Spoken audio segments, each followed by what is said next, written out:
The person who earns half of what you do might retire with twice the money. That is not a typo.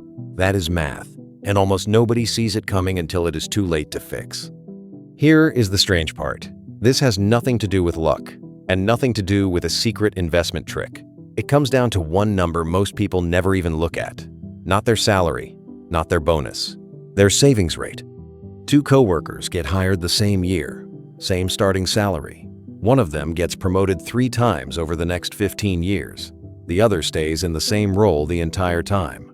On paper, the one who got promoted should be far ahead. In reality, in a huge number of cases, it is the opposite. So, why does more money so often produce less wealth? Let's take this apart, one layer at a time. The first layer is something psychologists call hedonic adaptation. Your brain does not compare your life to how it used to be. It compares your life to your most recent experience. The first time you stay in a nicer apartment, it feels incredible. By the 3rd month, it just feels normal. The bar moves, quietly, without asking permission. So when your income goes up, your sense of what counts as a normal life goes up right along with it. A meal that once felt like a splurge becomes your default order. A car that once felt like a stretch becomes the car you drive without thinking twice. None of this feels like overspending.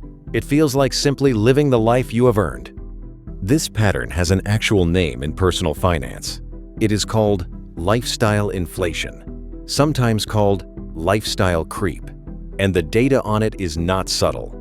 In the United States, the personal savings rate sat at 3.6% in March of 2026, according to the Bureau of Economic Analysis. The long-term average is closer to 8.4%. People are earning more in real terms than a generation ago. They are saving less than half as much of it. That is layer 1. Here is layer 2, and this is the part that actually explains the coworker example. A raise does not just add money, it adds a decision point, and most people never consciously make that decision. The money simply flows into whatever spending pattern is already sitting there, waiting to expand. One extra dinner out becomes a habit. A slightly bigger apartment becomes the new baseline. None of these choices feel large in the moment. Each one is small enough to justify on its own. But here is the mechanic most people miss completely. Because of compound growth, money saved early in your working life is worth dramatically more than money saved later, even if the amount is identical. A dollar invested at age 25 has decades to compound. That same dollar invested at age 45 has far less runway. So the version of lifestyle inflation that hits hardest is the one that happens in your 20s and 30s, right when your money has the most time to grow, and right when you are least likely to notice the pattern forming. So the coworker who never got promoted and never adjusted their spending upward was accidentally doing the single most powerful thing in personal finance. They were keeping their savings rate constant while their income stayed flat. And a flat savings rate on a flat income, invested consistently for 15 years, can genuinely outperform a rising income that keeps getting absorbed by a rising lifestyle. There is a third layer underneath both of these, and it is the quietest one of all. Hedonic adaptation happens inside your own head, but most people do not actually compare their spending to their own past. They compare it to the people around them. Economists call this relative income effect. Your sense of whether you are doing well financially depends far less on your actual number and far more on how that number stacks up against your coworkers, your neighbors, your old classmates. This is why a raise so rarely feels like enough. The moment your income rises, the group you compare yourself to quietly shifts upward too. You stop comparing yourself to people who earn less than you used to. You start comparing yourself to people who earn what you earn now, or slightly more. So the finish line moves the exact same distance you just ran. It is not that people are shallow or materialistic. It is that the comparison itself resets automatically without anyone deciding to reset it. Put those 3 layers together, and you get the full picture. Hedonic adaptation raises your personal baseline. Lifestyle inflation quietly spends the gap between old baseline and new income. And relative comparison makes sure you never feel like you have enough to stop, no matter how high the number climbs. 3 separate mechanisms, all pointing the exact same direction, all working underneath your awareness. Now, here is the moment that surprises almost everyone once they actually see the numbers. Two people, same starting income. One gets raises that double their salary over time, but their savings rate slowly drops each time because lifestyle creep eats a piece of every raise. The other never gets a raise at all, but keeps saving the same fixed percentage the entire time. Run this out over 15 to 20 years of real market returns, and the person with the flat income can end up with a larger investment account than the person who was earning twice as much by the end. Not a small difference, sometimes close to double. That's it. That's the entire trap.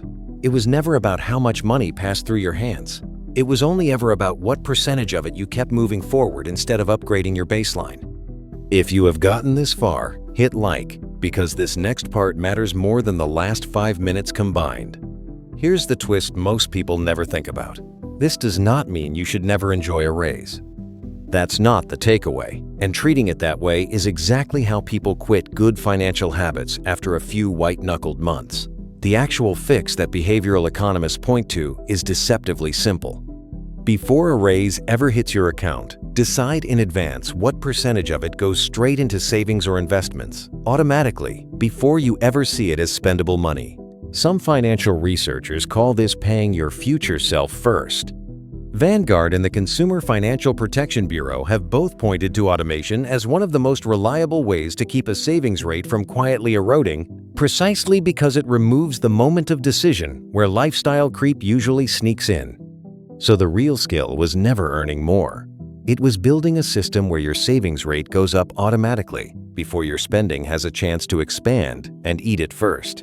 Here is the clearest way to see it. Your income is the amount of water flowing into a bucket. Your savings rate is the size of the hole you deliberately drilled near the bottom to let some of it flow into a second bucket before you ever touch the first one. Most people spend their entire career trying to make the water flow faster. Almost nobody stops to check whether the hole is still the right size. And a bigger hose pouring into a bucket with no drain just means a bigger puddle on the floor, not a fuller second bucket. That's the whole mechanism. Not a hack, not a hidden loophole, just a percentage, protected automatically before your lifestyle gets the chance to claim it first. So here's a question worth sitting with.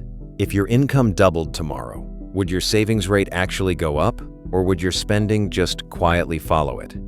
That's genuinely worth thinking about, because most people assume the answer without ever checking it against their real numbers. Drop your honest answer in the comments. I want to know what your gut says before you do the math.